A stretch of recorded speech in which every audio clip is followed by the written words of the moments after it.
There's something quite unique about Australian television, and it serves to introduce our next guest.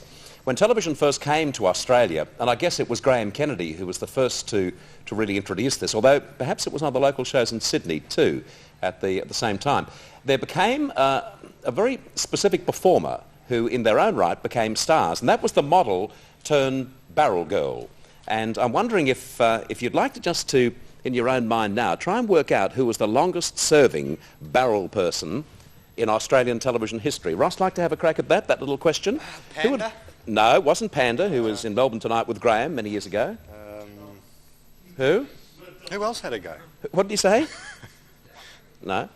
The actual answer is, you are looking at the longest serving barrel person. I promise you. I started in 1971 with Graham as his barrel girl. I think we've got there it is, that's back in 1971 or 72. And then I went right through to 1984, and I served with Don as his barrel girl. And the girl that I replaced back in 1971, I followed on from one of the most delightful people I've ever had the opportunity to work with and to meet in television. And she was certainly a wonderful barrel girl, always my favourite. That's how she was back in 1968, 69. Here's how she is today. Please welcome back to Australian television, Honnie Van Den Bosch.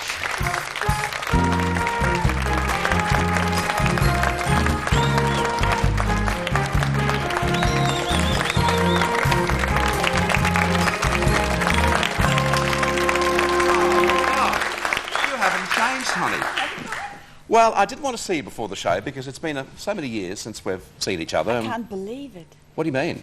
How long it is? It's really you. Well, it really is me. There's less of me, actually, than you might recall, because I've lost a couple of... Did you keep your posture? Yes, well, you told me years ago, because you did all that fitness stuff and so forth, you said that I was a fool not to take a little more care and attention with myself, and I didn't really listen to your advice then, but I have since. But, Honnie, it's been so long, and yet you look so great, and I know there'll be so many people watching our show today who would just be delighted to see you again. That's why I didn't want to see you before the show. Thank you. Well, it doesn't matter because it's wonderful seeing you now. But how long has it been? Well, when did you finish as a barrel girl? I think it must have been 1974. Was it? Oh, were you still a barrel girl in 1974? We must have been barrel girls together then. Well, you were on the other side a bit of the time. That's right. You know, yeah. remember you were... That's right, yeah. So we were barrel girl and barrel boy. What are your memories of that era? Well... Fun? What are the... Fun, sort of nerve-wracking, driving up and down from Geelong every night, you know, after doing the gym classes and then coming up and seeing you and Graham and having nerves every night like I have now again.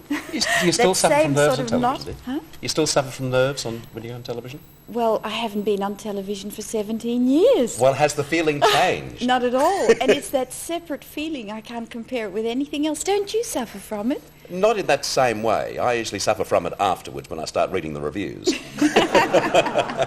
Honnie, back in those years, of course, television was always a fair game for television critics. Anything and also could happen. gossip writers. And there was a headline which we've got here concerning yourself and Graham. And I'm just wondering, Honnie has a crush on Graham. Was there any truth in that rumour?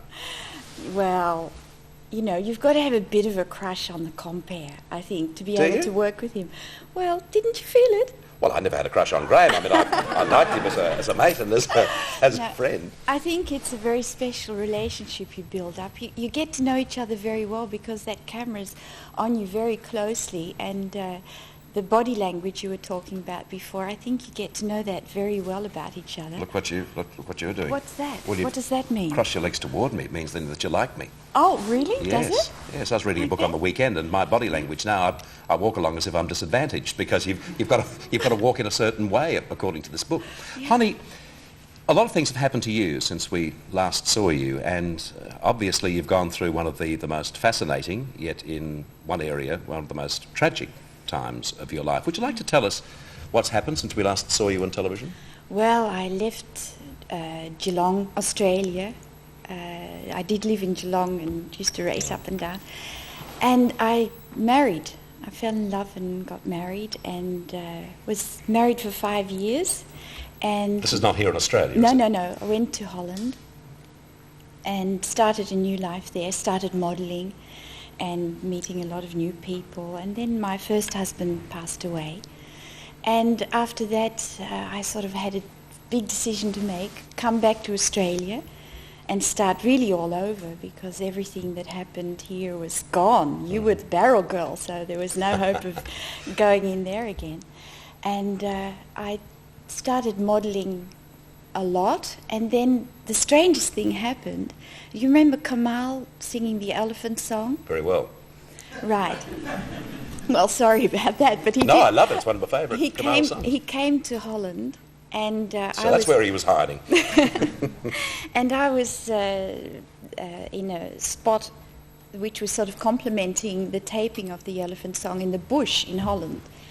And I heard this voice. I had no idea, because they said a singer from Australia called Camel is having a tape done today. So I was sent out by the agency to be... You're not going to say you married Kamal. Not quite, no. Anyway, I heard this voice coming out of the bush, and I thought, Camel, Camel. They wouldn't be talking about Kamal. And so he came singing out of the bush, and I was doing my thing there as one of the models. And he sort of stopped and he said, Honnie, what are you doing here? And all the television people, Honnie, who are you? And so that's how it started, that I, Kamal, contagious, isn't it? Told them all about Australia and the barrel girl bit and IMT. And did you remarry? I did remarry, but just to get onto that, I started interviewing celebrities because of Camel. Right. And then you got a break over there. Yes. What, in radio and television? Not in radio and television, but for a celebrity magazine. That's great. Yeah. And so you're happily married now? I am very happily married now. A Dutchman? Yes, very much a Dutchman. And where do you live now? Actually, we live nowhere now. You've got to be somewhere, haven't you? No. Where can we send Jim Schwartzman out to see what's the house you've got?